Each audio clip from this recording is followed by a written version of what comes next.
Something that Doctor Who fans don't talk about enough is the amount of times the show has broken the fourth wall over the years. From day one, Doctor Who has been breaking the fourth wall, and as fans, we all just seem to lump this in with the rest of the show's many quirks, even though the subject is worthy of much deeper discussion. I'm Will for Who Culture, and here are 10 Doctor Who moments that broke the fourth wall. 10. K9 Mark II, The Invasion of Time. As the longest-serving Doctor we've ever had, with 7 years under his belt, Tom Baker's cheeky, quick-witted incarnation had plenty of time to squeeze in a few fourth wall breaks throughout his tenure, so that's exactly what he did. In the closing moments of 1978's The Invasion of Time, Baker's Doctor bids farewell to companions Leela and K9 before heading back into the TARDIS alone and a little downbeat. Before long, though, he receives an enormous box from the back of his ship, a box that contains an upgraded, brand new version of his beloved robot Mutt. Appearing quite chuffed at the fact that he's managed to replace one of his friends with relative ease, the Doctor then looks straight into the camera, flashing us viewers one of the biggest, cheesiest grins in television history. This is actually the second fourth wall break in this serial, following an earlier moment where the Doctor mocks his over-reliance on his sonic screwdriver. Here, though, it's just a very happy Time Lord and his dog. 9. The Witch's Monologue, the Shakespeare Code.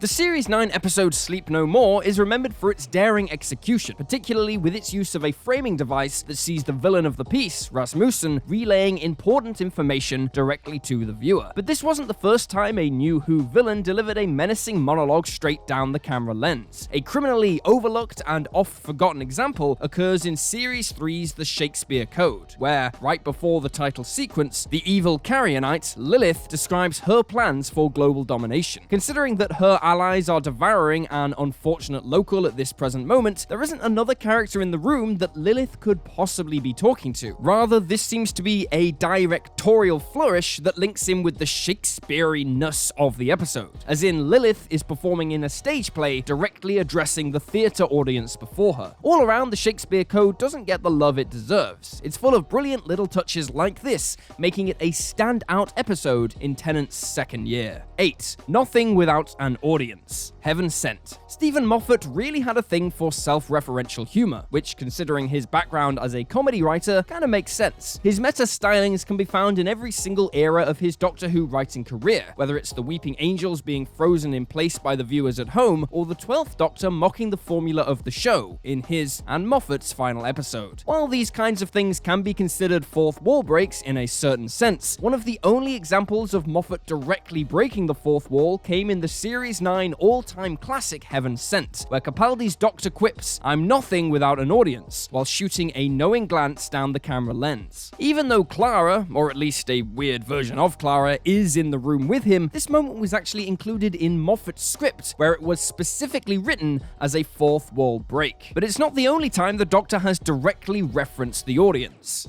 7.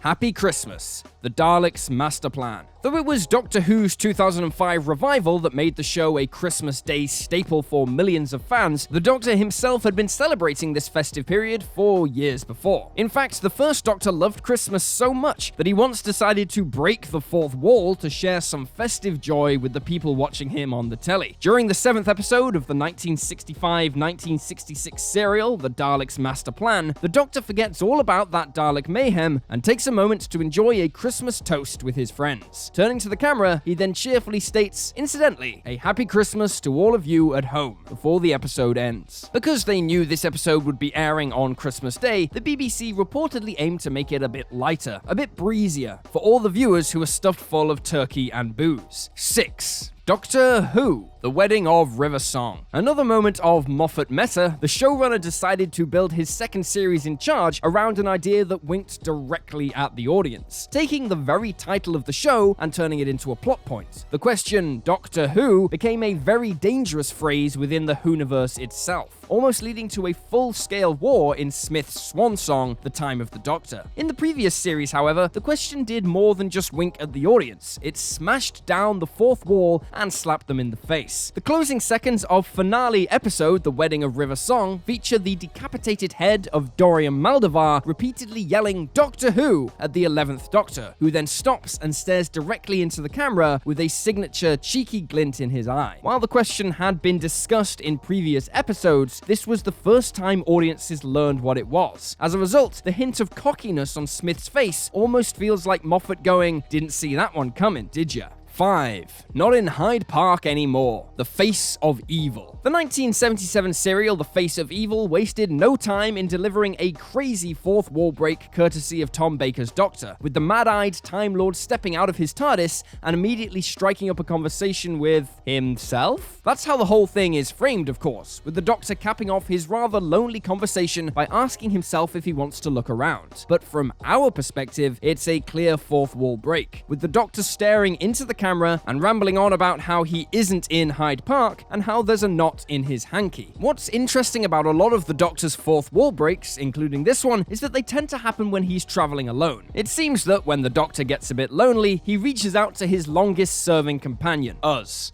4. Martha gets hyped. Journey's End. Getting to fly the TARDIS would be pretty darn cool. Whenever a character walks through those iconic blue doors, they're often left speechless, amazed at the remarkable images their eyes are capturing. So imagine how exciting it would be to land a role in the show, bagging the opportunity to play around with the TARDIS for real. Well, just ask Freema Agyeman, who got so hyped while shooting her TARDIS scenes in the Series 4 finale that she ended up staring dead into the camera with an exhilarated look plastered across her face. The angle of the shot implies that she's supposed to be looking at David Tennant's 10th Doctor, but while doing so, she accidentally stared down the lens. Did the editor notice this and decide to leave it in, or was this admittedly quite fleeting glance missed altogether? We don't know for sure, but it is a fun, heartwarming moment regardless. 3. Morgus Madness. The Caves of Androzani. The Caves of Androzani is remembered for two main reasons. 1, the regeneration of the 5th Doctor, and 2, it's just really good. But another more overlooked reason why this serial is particularly notable is that it contains the most unusual fourth wall break in the entire show. The villain of the piece, Morgus, will frequently turn to the camera mid-speech, delivering his next menacing line straight down the lens. These instances are so random and unusual that they'll absolutely take first-time viewers aback, but at the same time, they do give Morgus a bit more of a sinister air. The fact that he's able to break the fourth wall almost makes him seem more powerful. These moments are said to have arisen when actor John Normington misunderstood a stage direction, only for director Graham Harper to ultimately approve of his odd creative choice. Incidentally, The Caves of Androzani also contains another, likely more intentional fourth wall break, with the newly regenerated 6th Doctor delivering one of his first lines directly to the viewers at home.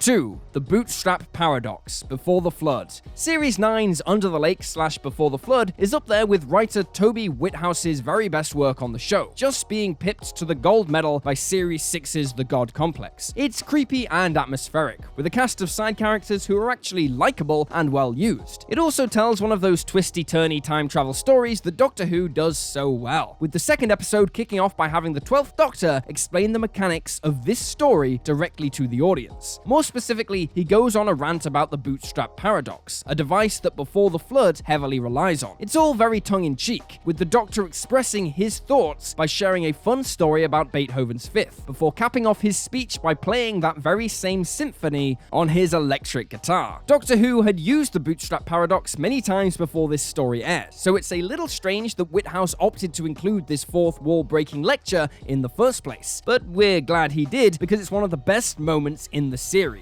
Only Peter Capaldi could make such a complicated subject this entertaining. 1. The Clumsy ZARBI, the Web Planet. While this is a different kind of fourth wall break when compared to the rest of our list, it's just too funny not to give a shout out to. So far, we've discussed moments where characters talk or look directly to the camera, but did you know there are a couple of moments in the show where characters interact with the camera on a physical level? Just over 5 minutes into the third episode of 1965's The Web Planet, there's a quick moment where one of the ant-like ZARBI creatures is charging down a narrow opening, only to run straight into the camera camera, causing it to wobble out of position. The poor stunt guy bolted into that bug suit clearly couldn't see where he was going, creating a bizarre blooper that, strangely, wasn't removed from the final edit. The ZARBI weren't the last villains to interact with the camera either. During the battle between the Imperial and Renegade Daleks in the 4th episode of 1988's Remembrance of the Daleks, the scene ends with one of the Renegades firing a blast of energy right at the camera, destroying it and causing a transition to the next scene. That's an interesting touch that effectively demonstrates the power of these Renegade models, until they're completely obliterated by the special weapons Daleks moments later. And there you have it, folks, 10 Doctor Who moments that broke the fourth wall. Feel free to drop this video a like if you enjoyed it, and drop me a follow on Twitter at YouSlyDogU. I'm Will for Who Culture, thanks for hanging out, and I'll see you next time.